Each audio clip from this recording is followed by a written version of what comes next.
मारता पीटता था।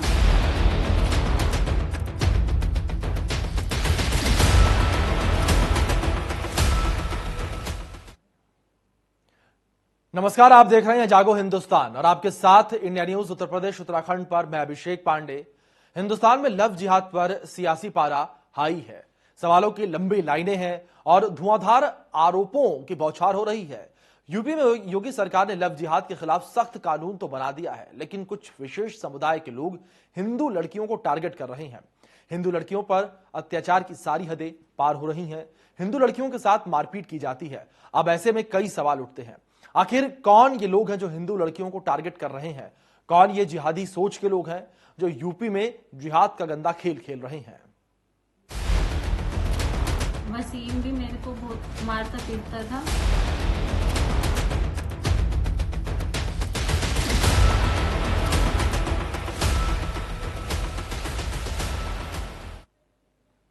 तो वहीं योगी सरकार जिहादियों पर ताबड़तोड़ एक्शन कर रही है, लेकिन बावजूद इसके कुछ लोग अपनी हरकतों से बाज नहीं आ रहे हैं। पिछले एक हफ्ते की बात की जाए तो उत्तर प्रदेश में करीब 10 लव जिहाद के मामले सामने आए हैं। कहीं पर हिंदू लड़कियों के साथ लव जिहाद, लव सेक्स और धोखा किया जाता है, तो कहीं पर हिंदू लड़कियों का धर्मांतरण करवाया जाता है।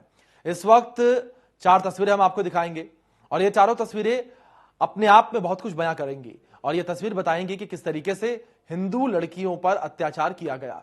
पहली तस्वीर आपको दिखा रहे हैं यूपी के हापुड़ से, जहां पर द केरला स्टोरी जैसी फिल्मी कहानी सामने आई है और यहां पर एक हिंदू युवती ने कोतवाली में एफआईआर दर्ज कराई कि मुस्लिम समुदाय के एक युवक पर आरोप लगाया कि युवक ने पहले उससे शारीरिक संबंध बनाए, फिर उसका धर्म परिवर्तन कर उसके साथ निकाह किया, बाद में अपने छोटे भाई के सामने उसे परोस दिया और बाद में उसे श्रद्धा की तरह 36 टुकड़े किए जाने की धमकी दी। दूसरी तस्वीर बरेली से है, जहां पर कोचिंग पढ़ने जा रही छात्रा से मुस्लिम युवक ने आनंद बनकर पहले तो दोस्ती की, फिर उसके बाद लव जिहाद का गंदा खेल खेला।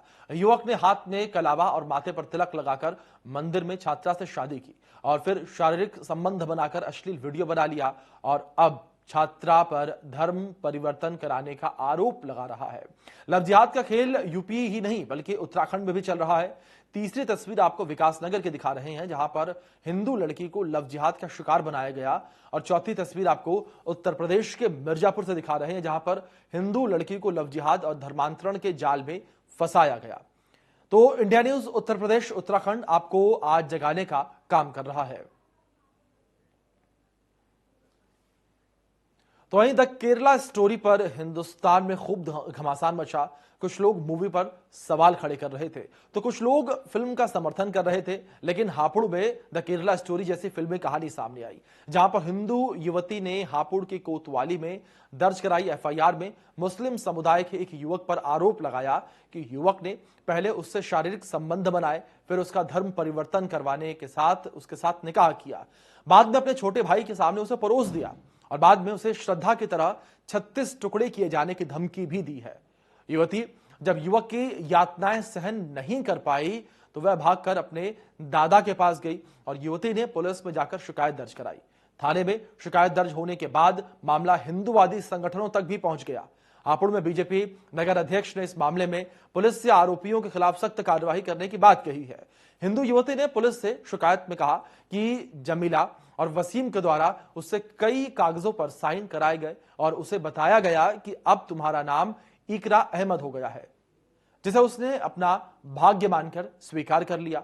यानी कि यहां पर भी धर्मांतरण का खेल खेला गया है। चलिए अब आपको बताते हैं कि धर्म परिवर्तन के मामले में सजा कितनी दी जाती है। सामूहिक धर्म परिवर्तन के मामले में 3 से 10 साल की सजा दी जाती है और 50,000 से ज्यादा जुर्माना। नाबालिग महिला और अनुसूचित जनजाति का धर्मांतरण करवाने के मामले में 2 से 10 साल की सजा है और 25 से अधिक हजार का जुर्माना है। कोई अन्य धर्मांतरण या फिर रूपांतरण के मामले में 1 से 5 साल की सजा और 15,000 रुपए जुर्माने वसूल जाते हैं। 15,000 रुपए से अधिक जुर्माना वसूला जाता है। तो वहीं कुछ और ग्राफिक्स आपको बता दें, कुछ और जानकारियां आप तक हम पहुंचा दें। धर्मांतरण विरोधी कानून के तहत केस दर्ज करना। उत्तर प्रदेश में 24 नवंबर 2020 को धर्मांतरण विरोधी कानून लागू हुआ था। 27 नवंबर 2020 को गैर तरीके से धार्मिक रूपांतरण निषेध कानून लागू हुआ। अब तक 350 से भी ज्यादा मामले दर्ज हो चुके हैं और 2021 से 189 लोगों पर धर्म परिवर्तन का केस दर्ज हुआ है। 2022 में 48 लोगों पर धर्म परिवर्तन का केस दर्ज हुआ। तो वहीं 2014 से 2020 तक करीब 200 लोगों का धर्म परिवर्तन किया गया है। तो चलिए, इंडिया न्यूज उत्तर प्रदेश उत्तराखंड ने आपको धर्म परिवर्तन के बारे में सब कुछ बताया, लेकिन ऐसे में सवाल यह खड़ा होता है कि इतना सख्त कानून होने के बाद भी लव जिहाद के मामले सामने क्यों आ रहे हैं। इसी मुद्दे पर हम बड़ी बहस करेंगे, लेकिन उससे पहले आपको कुछ बड़े सवाल दिखाते हैं। इंडिया न्यूज के सवाल कुछ इस तरीके से हैं कि लव जिहाद के पीछे आखिर क्या खूनी सोच है, जिहादियों को किसका साथ मिल रहा है, और जिहादी एजेंडा हिंदू लड़कियों पर फंदा क्यों है, और जिहादियों का अत्याचार सियासत आर पार क्यों है, लव सेक्स धोखा क्यों देखने को मिल रहा है, जिहादियों को मौका किस तरीके से मिल रहा है। ये तमाम बड़े सवाल जो हैं खड़े हो रहे हैं। चर्चा की शुरुआत करेंगे, लेकिन उससे पहले आपको सुनाते हैं कि लव जिहाद पीड़िता का कहना क्या कुछ है, किस तरीके से वो अपनी आप बीती सुना रही है।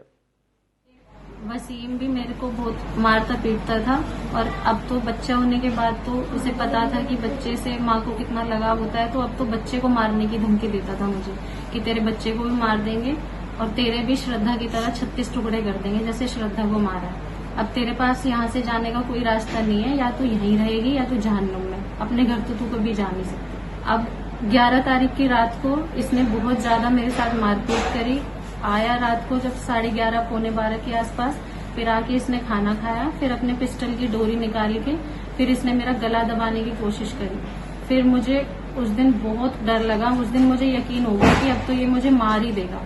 फिर मैं 12 तारीख को सुबह में अपने बेटे को लेके चुपचाप अपने घर, यहाँ मेरे घर वालों से मुझे नहीं पता, मेरे पापा से मेरी बातचीत नहीं थी कि मैं कहाँ जाऊँ, तो मैं सुबह को अपने दादा के पास आ गई, दादाजी को सारी बात बताई, फिर उन्होंने पापा जी को बताई, फिर पापा जी के साथ मिलके फिर मैंने उस दिन 12 तारीख को यहाँ हापुड़ कोतवाली में शिकायत दर्ज कराई। देखिए, हापुड़ नगर में 12 तारीख को एक बहन ने एक एफआईआर कराई है। उस एफआईआर में उसने बताया है कि वो अपने पिता के साथ दिल्ली रहती थी। उसके पिताजी सरकारी कर्मचारी थे। जिस बिल्डिंग में वो लोग रहते थे, उस बिल्डिंग में नीचे के फ्लैट में एक मुस्लिम परिवार रहता था। उन्होंने उनके यहाँ धीरे धीरे आना जाना शुरू किया।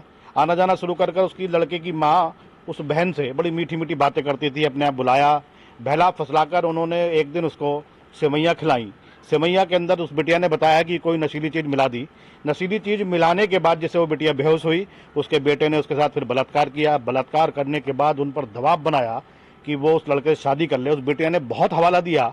जैसा वो बिटिया बताती है, एफआईआर में भी लिखा गया है कि उसने कहा मैं हिंदू हूँ, आप मुस्लिम हैं, ऐसा नहीं हो सकता, ये समाज में ठीक नहीं है।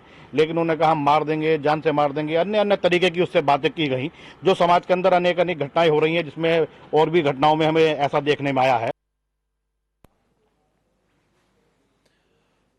तो यहां पर आपने लोगों के बयान भी सुने और पीड़िता ने किस तरीके से बयान दिया है वो भी आपने सुना। और लेकिन यहां पर लगातार कई सारे सवाल भी खड़े हो रहे हैं। जिस तरीके से उत्तर प्रदेश सरकार की ओर से इतना सख्त कानून बनाया गया है, इस सख्त कानून के बावजूद भी आखिर क्यों बार बार लव जिहाद के मामले सामने आ रहे हैं, आखिर बार बार क्यों जो युवतियां हैं उनको धोखा इस तरीके से मिल रहा है, और आखिर ऐसे लोगों को नाम बदलने की जरूरत क्यों पड़ती है। तो इसको लेकर कई सारे सवाल जो है उठ रहे हैं। युवती के साथ जिस तरीके से मारपीट की जाती थी, युवती ने पुलिस में जाकर पूरे मामले में शिकायत दर्ज करवाई। पुलिस ने मामले की जांच पड़ताल भी शुरू कर दी है। पूरे मामले की अगर जानकारी आप तक पहुंचा देता हूं।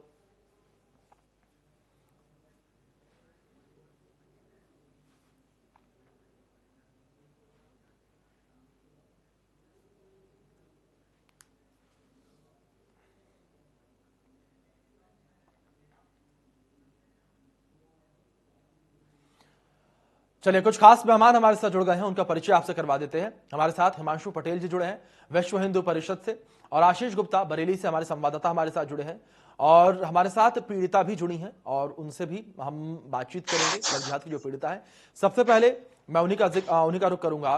मैं आपके पास आना चाहूंगा और जानकारी आपसे यहां पर लेना चाहूंगा, किस तरीके से यातनाएं आपके ऊपर की गई, किस तरीके से आपको जाल में फंसाया गया।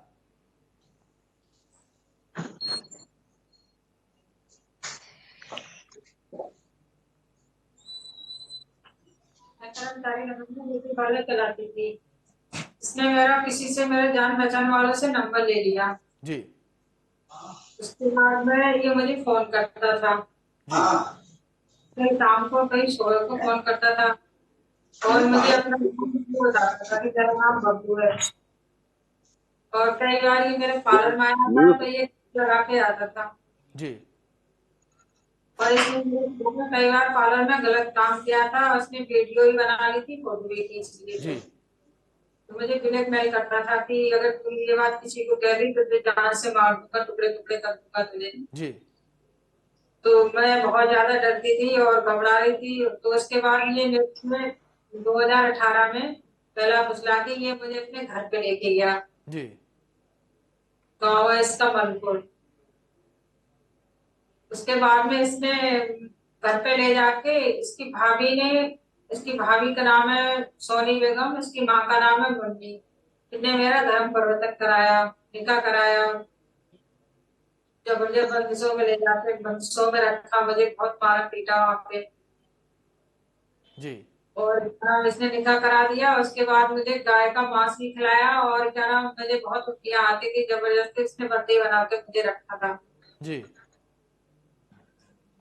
उसके बाद में इसने ये कहा था कि जब तक तुम हलाला नहीं करती हो तब तक मैं तुझे अपने पति पत्नी सब में पत्नी नहीं मानूंगा। जी तो इसने अपने पिता के साथ में मेरा हलाला कराया। जी मोहम्मद रजा उनका नाम।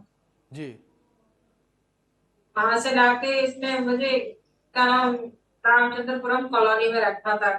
जी वहां पर इसने कहीं मैं शिकायत करती मारती, मैं निकलती बाहर तो इसने मुझे पकड़ के मारा था। कहीं जा रही है, भाग के जा रही है, शिकायत करे, इसने मुझे बहुत मारा पीटा, मुझे कमरे में बंद करके रखा था। जी एक बार मैं दिखी थी तो इसने कहा तो शिकायत करने की जा रही, तो ये मुझे परसा खेड़ा लेके गया। उसने परसा खेड़ा ले जाकर मेरे लिए बहुत मारा था, मार के मुझे जंगल में छोड़ के चला गया।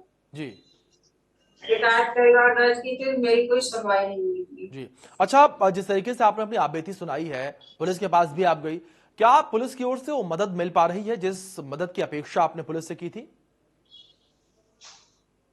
जी जिस तरीके से आपने अपनी आपबीती सुनाई है, पुलिस की ओर से क्या आपको वो मदद मिल पा रही है जिस मदद की अपेक्षा, उम्मीद आपने नहीं। पुलिस से की थी? जी मुझे कोई मदद नहीं मिली है। तो मैंने क्या नाम है मुकदमा भी लिखवाया है करीब 18 तारीख 28, तो मतलब 18 तारीख को, और मुकदमा दर्ज है। अभी तक कोई सुनवाई नहीं हुई है। चलिए ठीक, मतलब सुनवाई जो है नहीं हो रही है। इस बीच हिमांशु जी, मैं आपका रुख करूंगा, किस तरीके से आप लोग एक्टिव और किस तरीके से इस पूरे मामले को देख रहे हैं, क्योंकि विश्व हिंदू परिषद ऐसे तमाम मुद्दों को लेकर अपनी आवाज मुखर करता रहा है। जी, आज मेरी पीड़िता से बात हुई है। थाना जी सुभाष नगर क्षेत्र के अंतर्गत लव जिहाद का मामला आया है, जी जिसमें आज पीड़िता ने पूरी अपनी घटनाक्रम बताया है। आज ही मेरी उच्च अधिकारियों से बात हुई है और मुकदमा 22 मई के लिए इस मामले में मुकदमा पंजीकृत हो चुका है। धर्म परिवर्तन 376 और गंभीर धाराओं में मुकदमा पंजीकृत है। जी और जल्द से जल्द आरोपियों की गिरफ्तारी का आश्वासन मेरे लिए दिया है। जल्द से जल्द आरोपियों की गिरफ्तारी होगी। अगर आरोपियों की गिरफ्तारी नहीं होती है तो संगठन धरना प्रदर्शन पे। जी चलिए, मतलब हिमांशु जी, आप लोगों की ओर से धरना प्रदर्शन दिए जाने की चेतावनी जो है वो प्रशासन को दी गई है। हमारे जी, क्योंकि सहयोगी भी हमारे साथ बरेली जुड़े में हुए हैं हापुड़ से। लगातार जी जो लव जिहाद के मामले सामने आ रहे जी हैं। जी अभी कुछ दिन पहले जोरनिया में भी एक मामला सामने आया है, जिसमें आलिम नाम के युवक ने हिंदू युवती के साथ सारी हदें पार कर दी थी। जी अब एक नया मामला जो सुभाष नगर थाना क्षेत्र से आया है, जिसमें आज ही पीड़िता से मेरा संपर्क हुआ है जी और संगठन के भी व्यक्तियों से बात हुई है और पीड़िता को पूरा न्याय दिलाने का भरोसा दिला। जी ठीक है। प्रवीण, मैं आपका रुख करूंगा इस बीच। प्रवीण शर्मा हमारे सहयोगी हापुड़ से हमारे साथ जुड़े हुए हैं। प्रवीण, जिस तरीके से पूरा मामला सामने आया है, प्रशासनिक अमले को लेकर बात करें, प्रशासनिक अमला किस तरीके से रिएक्ट कर रहा है? क्या कुछ दावे प्रशासनिक अमले की ओर से किए जा रहे हैं? क्योंकि ये पूरा मामला हो चुका है, लेकिन उससे पहले भी अगर सुरक्षा व्यवस्था को लेकर बात करें, दावे तमाम किए जाते हैं। देखिए आशीष, मैं आपको बता दूं, क्योंकि 11 साल पुराना ये मामला है लगभग। जी और उसके बाद अब पीड़िता जो है अपनी पीड़ित को जो है अपने जो परेशानी है, जो उसके साथ जो अत्याचार हुआ है, उसको लेकर आती है। और उसके बाद देखा जाए साक्षी की बात हो या श्रद्धा की बात हो, जितना जो है उनके साथ हैवानियत की गई है, तो उसको लेकर कहीं ना कहीं पीड़िता जो है वो डरी है, सहमी है, और एक परिवार जो है उसके माता पिता है वो भी सहमे हैं। जी और उसने जो है देखा जाए तो 2012 की अगर हम बात की जाए तो तभी उनका जो है जो संबंध थे परवान चढ़े थे, और उसने वसीम नाम के लड़के से शादी की थी जो दिल्ली पुलिस में था, और उसकी लड़की के जो पिता थे वो भी जो है अधिकारी है पुलिस जी में। तो एक पिता का सपना होता है कि वो अपनी बेटी का अच्छे से शादी करे और उसे पालन पोषण अच्छे से मतलब कि करने का जो एक सपना होता है, तो वो कहीं ना कहीं टूटा। लड़की ने जो है एक बहकावे में आके जैसा भी उसका रहा, जो उसने बताया कि उसको सेवई खिलाई जाती थी और उसे बड़ी प्यार से बात की जाती थी, जो आरोपी जो लड़का है उसकी माँ द्वारा, परिवार के द्वारा। जी तो तो कहीं ना कहीं बहला के फुसलाकर जो उसने आरोप लगाया है कि उसको जो है उसमें चंगुल में फंसाकर फिर उसने जो है अपना जी नाम भी बदला, मुस्लिम नाम रखा, और मुस्लिम रीति रिवाज के साथ उसने शादी की। 2015 में उसको एक बेटा भी होता है, बेटे का भी नाम उसने मुस्लिम रिहान रखा गया। तो अभी देखा जाता है कि जितनी जो श्रद्धा की बात करें, साक्ष्य की बात करें, जो दिल्ली में जितनी बड़ी घटना हुई है जी उसको लेकर के कहीं ना कहीं दहशत उसके और उसके परिवार में थी। तो लड़की ने माँ बाप से जो है अपने समक्ष ये चीजें रखी, मगर उन्होंने नहीं सुनी कि तुमने अपनी मर्जी से शादी की है। तो वो जी हापुड़ चली आती है जी अपने दादा के पास, अपने दादा को सारी जो पीड़ा है वो बताती है, और उसके बाद वो तुरंत थाने जाती है। थाने में जाकर के वो अपनी सारी पीड़ा बताती है, तो पुलिस जो है तत्काल उसमें एफआईआर दर्ज की है। जिन धाराओं में, गंभीर धाराओं में मुकदमा दर्ज होता है, 307 में, 120 में और 376 में, जो गंभीर धाराएं लगाई जाती है और जो उसने बताया है, तो बड़ा ही एक घिनौना और बड़ा ही समाज को जो है शर्मसार करने वाला ये मामला है कि उसने धर्म परिवर्तन किया, मुस्लिम धर्म में आई, सारा घर छोड़ के आई, जो परिवार के जो सपने थे वो भी टूटे। मगर अब उसके साथ जो अत्याचार हो रहा है कि पिस्टल की डोरी निकालकर उसे मारने का प्रयास किया गया, और उसके बाद वो यहाँ आती है, न्याय की बात करती है। तो कहीं ना कहीं जब हिंदू जो संगठन है, जो भाजपा जी के लोग हैं, उन्हें पता पड़ता है, जी तो वो भी जो है थाने कोतवाली पूछते हैं और जो है न्याय की बात करते हैं कि न्याय दीजिए और नहीं तो हम धरना प्रदर्शन करेंगे। जी तो ये माहौल पूरा गर्मा जाता है, पुलिस उसमें एफआईआर दर्ज कर लेती है। मगर वही साथ ही जो आरोपी जो पति है वो भी कहीं ना कहीं कानून का सहारा लेते हुए वो भी जी न्यायालय की ओर रुख करते हैं। तो कहीं ना कहीं जो पिता है उनसे हमारी बात हुई, जो पीड़िता है उसके पिता से बात हुई है कि कोर्ट ने उनको मीडिएशन में जाने को कहा, क्योंकि 11 साल से वो एक साथ एक दूसरे के साथ रह रहे थे। जी तो वो मीडिएशन में जाने की बात कहते हैं कि मीडिएशन में जो भी होगा, दोनों को बुला करके जो भी परेशानी है, जो उन्होंने उसमें पीड़िता के साथ जो दुर्व्यवहार किया है उसकी भी जांच होगी। दोनों का जो है जो पीड़िता है और या उसका पति है और जो उसके जो 7 लोगों के खिलाफ जो एफआईआर दर्ज हुई है, सबसे पूछताछ होगी। बाकायदा एक काउंसलिंग जो है उनके बीच होगी। अगर कोई नहीं जी आती है तो पुलिस उसके बाद जो है जो अरेस्टिंग स्टे है वो खत्म हो जाएगा और कोर्ट को अपनी और जो है रिपोर्ट सबमिट कर देंगे। तो उसके जी बाद फिर उस पर कार्रवाई शुरू होगी। जी हाँ जी जी बिल्कुल प्रवीण, जाहिर तौर पर कार्रवाई का इंतजार हर किसी को रहेगा। इस बीच एक बार फिर से जो पीड़िता है उनका रुख करते हैं हम आपसे इस बीच जानकारी ये लेना चाहेंगे, अगर परिवार को लेकर बात करें, यानी कि जिस तरीके से आपके साथ धोखा किया गया, तो जिन लोगों ने आपके साथ धोखा किया, क्या वो लोग अभी भी आपके संपर्क में हैं, आपसे संपर्क करने का प्रयास करते हैं, समझौता करने का प्रयास करते हैं, या आप किस तरीके का प्रलोभन जो है वो आपको दिए जाते हैं?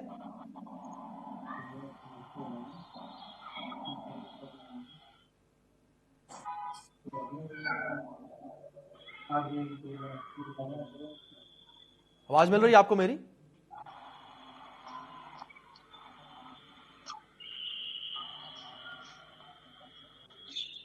मैम सुन पा रही हैं आप मुझे?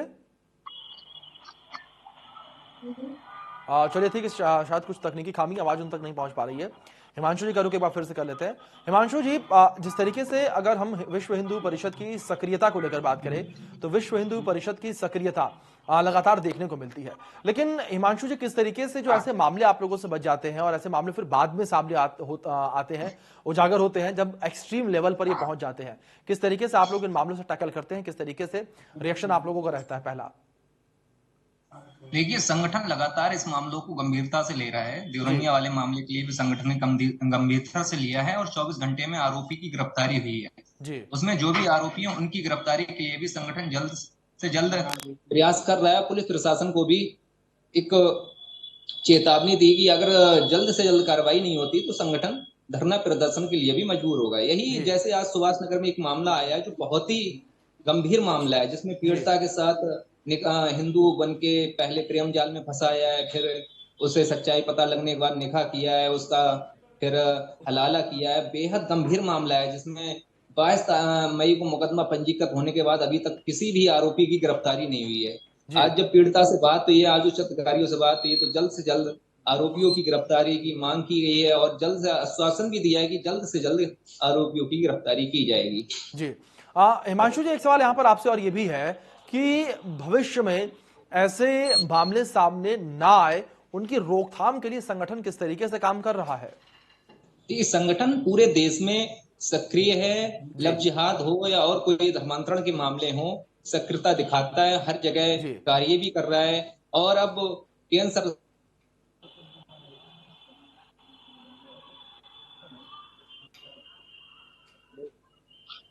चलिए, कुछ तकनीकी खामी की वजह से हिमांशु जी की आवाज नहीं पहुंच पा रही है। हमारे सहयोगी हापुड़ से जुड़े हुए हैं, उनका रुख भी कर लेते हैं एक बार फिर से। प्रवीण, इस बीच जानकारी आपसे यहां पर लेना चाहेंगे, जिस तरीके से पहले प्रशासनिक अमले को लेकर बात की गई, प्रशासनिक अमले की ओर से किस तरीके से जागरूकता अभियान चलाया जा रहा है, किस तरीके से लोगों को जागरूक किया जा रहा है लव जिहाद को लेकर, खासकर महिलाओं को, बच्चियों को? देखिए आशीष, मैं इसमें कुछ चीजें आपको जोड़ना चाहूंगा जी कि जिस प्रकार की जो पीड़िता है, जिसने बताया है कि जी जो आरोपी उसका जो पति है, जो वसीम है, उसका किसी से और से अफेयर चल रहा है और वो किसी और के संपर्क में है, तो जाहिर सी बात है उसने भी जो है उसके बारे में बताया है। और जो हलाला की जो भी बात आई थी, तो ऐसा ही कहीं ना कहीं जो पीड़िता है उसका कहना है कि उसके जो भाई है, जी जो उसके जो वसीम है, वसीम के जी जो भाई है, जो आरोपी पति के जो भाई है, तो उसने बिल्कुल भी कई बिल्कुल बार प्रवीण, जाहिर तौर पर प्रशासनिक स्तर पर भी लगातार तमाम प्रयास जो हैं किए जा रहे हैं। बहुत शुक्रिया आपका हिमांशु जी, आपका भी बहुत शुक्रिया जुड़ने के लिए। और हम यही उम्मीद करते हैं पीड़िता के लिए, उनका भी शुक्रिया, उन्होंने अपनी बात जो है वो मंच पर आकर रखी है और जिस तरीके से बेबाकी से उन्होंने अपनी बात रखी है उसके लिए उन्हें सलाम। और उम्मीद हम यही करते हैं कि प्रशासनिक अमले की ओर से उन्हें न्याय मिले और जो आरोपी हैं वो जल्द ही सलाखों के पीछे हों। फिलहाल खास पेशकश में इतना ही। बने रहे इंडिया न्यूज के साथ, धन्यवाद। वसीम भी मेरे को बहुत मारता पीटता था।